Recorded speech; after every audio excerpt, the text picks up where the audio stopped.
बिस्मिल्लाहिर्रहमानिर्रहीम। अस्सलाम वालेकुम। इन्फो टीवी में खुश आमदीद। आज 9 दिसंबर 2025 रोज़ मंगल सऊदी अरब की ताज़ा तरीन खबरों के साथ मैं हूँ वसीम। अगर आप भी सऊदी अरब के गैर मुल्की हैं तो आप इन्फो टीवी को सब्सक्राइब करें, बेल आइकन को प्रेस करें। आज के न्यूज़ बुलेटिन को मुकम्मल देखिएगा। शुरू करते हैं पहली खबर के साथ। अल हिजर रिजर्व जो है उसमें 37 नायाब जानवरों को छोड़ा गया। सऊदी अरब में कौमी मरकज़ बराए जंगली हयात जो है उसने अल-उला रॉयल अथॉरिटी के ताउन से अल हिजर रिजर्व में 37 नायाब जंगली जानवर छोड़े हैं। सबक वेबसाइट के मुताबिक ये इकदाम जंगली जानवरों की अफजाइश प्रोग्राम का हिस्सा है, जिसका मकसद इलाके की जो हयातियाती तनों को बढ़ाना और माहौलियाती तवाज़ुन की बहाली है।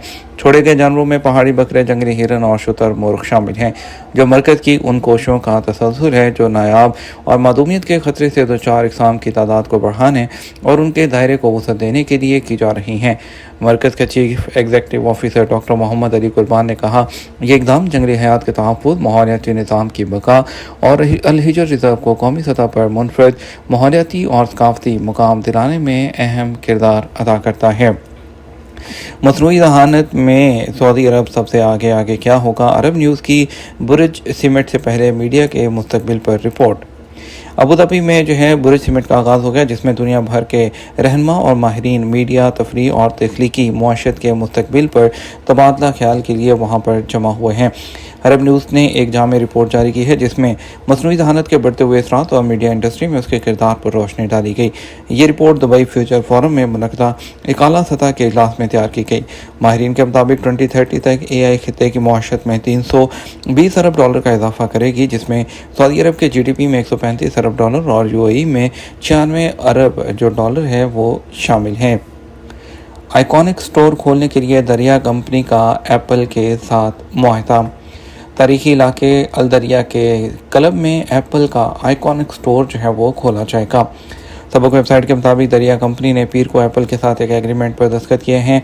एग्रीमेंट के मुताबिक दरिया के क्लब में नुमायाँ और इलाकाई और अलामती मरकज़ी स्टोर खोला जाएगा। ये कदम सऊदी अरब के नुमायाँ तजारती और शहरी मकामात में से एक की तरक्की के सिलसिले में एक अहम संगे मील तस्वर किया जा रहा है।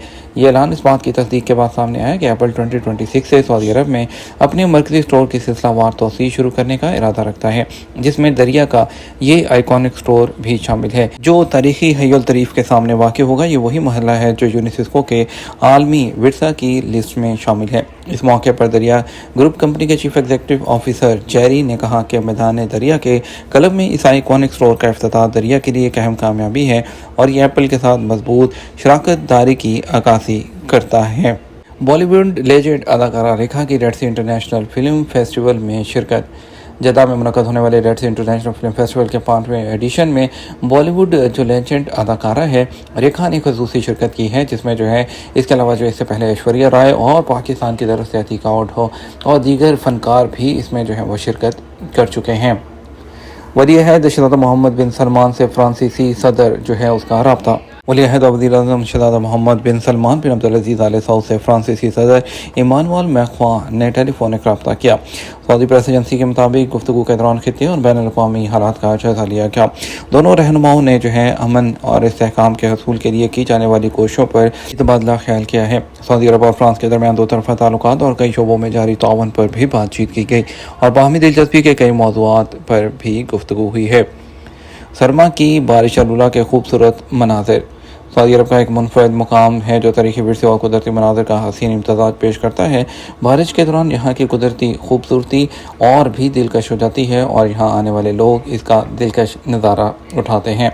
दूसरी तरफ अल शफीक सियाहती मरकज़ पर वीकेंड के दौरान सियाहती जो मरकज़ पर वहाँ पर टूरिस्ट की आमद बढ़ गई।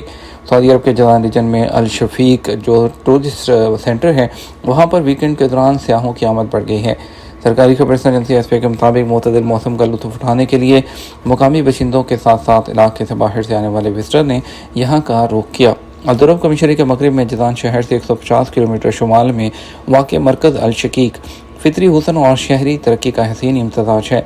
अल शकीक जो है वो मरकज़ जज़ान में मौसम सरमा के नुमायाँ सियाहती मकामात में शामिल है, जो है वहाँ पर जो नुमायाँ सियाहती मकामात में रहायशों और करीबी पहाड़ी इलाकों के विजिटर्स को साहिल पर swimming, phishing, family picnic, beach games और कैंपिंग से लुत्फ़ अंदोज़ होने का मौका फ़राहम करता है। اور اس کے علاوہ یہ وزٹر کو تقریباً 20 کلومیٹر لمبی ساحلی پٹی کے ساتھ کئی جو ایونٹس ہیں اور جو سیاحتی پروگرام ہیں اس کی میزبانی کے علاوہ غروب آفتاب کا دلکش نظارہ جو ہے وہ دیکھنے اور بہترین فوٹوگرافی کا موقع بھی فراہم کرتا ہے۔ جازان میں الشقیق میونسپلٹی کی جانب سے ترقیاتی اور سرمایہ کاری منصوبے سیاحتی آفرز کو متنوع بنانے میں اہم کردار ادا کرتے ہیں۔ موسم سرما میں طائف کے پہاڑی مقامات پر کیمپنگ کا لطف اٹھائیں۔ سعودی عرب میں موسم سرما کے آغاز کے ساتھ ہی جو طائف کمیشنری ہے اس میں جو کیمپنگ اپنے عروج پر پہنچ گئی ہے۔ سعودی عرب میں موسم سرما کے آغاز کے ساتھ ہی طائف کمیشنری کے قدرتی پہاڑی مقامات پر لوگ بڑی تعداد میں خوشگوار جو موسم ہے اس کا لطف اٹھانے کے لیے کیمپنگ کرنے کے لیے پہنچ گئے ہیں۔ ایس پی کے مطابق ٹورسٹ گائیڈ ہاشم العبدلی نے بتایا کہ موسم سرما میں طائف کا علاقہ پہاڑی اور زمینی تفریح کے شوقین لوگوں کے لیے انتہائی اہم مقام جو ہے وہ شمار کیا جاتا ہے۔ یہاں کا وسیع جو قدرتی اور بھرپور جنگلی حیات اسے ٹورسٹ اور فطرت کے شائقین کے لیے ایک پرکشش مقام بناتا ہے۔ انہوں نے بتایا کہ تفریح کے شوقین افراد کی آمد ہفتہ وار چھٹیوں کے دنوں میں زیادہ ہو جاتی ہے۔ اس کے علاوہ موسم سرما کے دوران شام کے اوقات میں کیمپنگ غیر معمولی طور پر یہاں مقبول ہوتی ہے۔ مختلف مقامات پر بیٹھنے کے لیے خصوصی سٹنگ ایریا بنائے گئے ہیں جہاں لوگ سرد موسم سے لطف اندوز ہونے کے لیے یہاں آتے ہیں۔ واضح رہے طائف کا پہاڑی علاقہ مختلف وادیوں اور گھاٹیوں پر مشتمل ہے جن میں معروف الشفا، الہدا اور الکر شامل ہے، جہاں مختلف مقامات پر جو کیمپنگ ہے اس کی سہولت بھی وہاں پر دی گئی ہے۔ سعودی عرب اور قطر نے ریاض اور دوحہ کو ملانے والی ہائی سپیڈ ریل لنک معاہدے پر دستخط کر دیے۔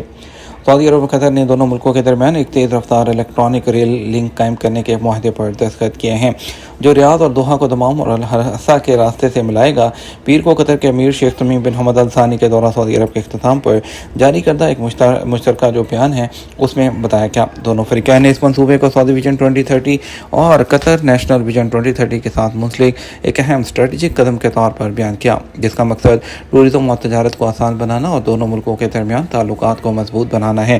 دونوں ملکوں نے علاقائی اور بین الاقوامی سلامتی کی حمایت کے لیے اپنے دفاعی شراکت داری کو بڑھانے کے عزم کا بھی اعادہ کیا ہے۔ خروج نہائی کے لیے ابشر پر کارروائی مسترد ہونے پر کیا کیا جائے؟ سعودی عرب میں رہنے والے غیر ملکیوں کے لیے اقامہ اور رہائشی قوانین بالکل واضح ہیں اور سعودی عرب میں جو ہے غیر ملکیوں کے لیے جو قوانین بنائے جاتے ہیں اس میں جو آنے والے دن ہے اس میں تبدیلیاں کی جاتی ہیں تاکہ جو ہے زیادہ سے زیادہ جو ہے اس میں بہتری کی جا سکے۔ اور جوازات کے قانون کے مطابق غیر ملکی کارکنوں کی معلومات اپڈیٹ رکھنے کے لیے آن لائن سسٹم متعارف کروایا گیا ہے جس کی وجہ سے دور رہتے ہوئے بھی فائدہ اٹھایا جا سکتا ہے۔ امیگریشن قوانین کے تحت اقامہ ہولڈر غیر ملکی افراد کے پاسپورٹ کی تجدید کے بعد نئے پاسپورٹ کی انٹری کرانا ضروری ہوتا ہے۔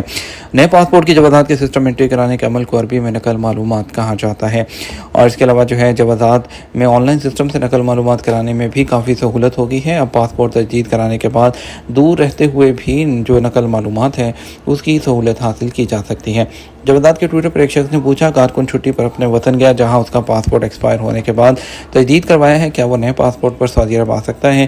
خروج عہدہ کی مدت باقی ہے جو کہ پرانے پاسپورٹ نمبر پر جاری ہوا تھا۔ سوال کا جواب دیتے ہوئے جوازات کا کہنا تھا غیر ملکی کارکن کے پاسپورٹ کی تجدید کے بعد کارکن کے کفیل اپنے ابشر اکاؤنٹ کے ذریعے کارکن کے پاسپورٹ کی نقل معلومات کرا سکتے ہیں۔ کارکن کے کفیل کو چاہیے وہ اپنے ابشر اکاؤنٹ کے ذریعے تواصل سروس کو استعمال کرتے ہوئے کارکن کے نئے پاسپورٹ کی معلومات جوازات کے سسٹم میں فیڈ کروا دیں تاکہ کارکن کے واپس آنے کی صورت میں ایئرپورٹ پر کارکن کو کسی قسم کی دشواری کا سامنا نہ کرنا پڑے۔ واضح رہے کہ پاسپورٹ کی نقل معلومات کرانا انتہائی ضروری ہے۔ پاسپورٹ انٹرنیشنل ٹریول ڈاکومنٹ ہے جس کا ویلڈ ہونا انتہائی ضروری ہوتا ہے۔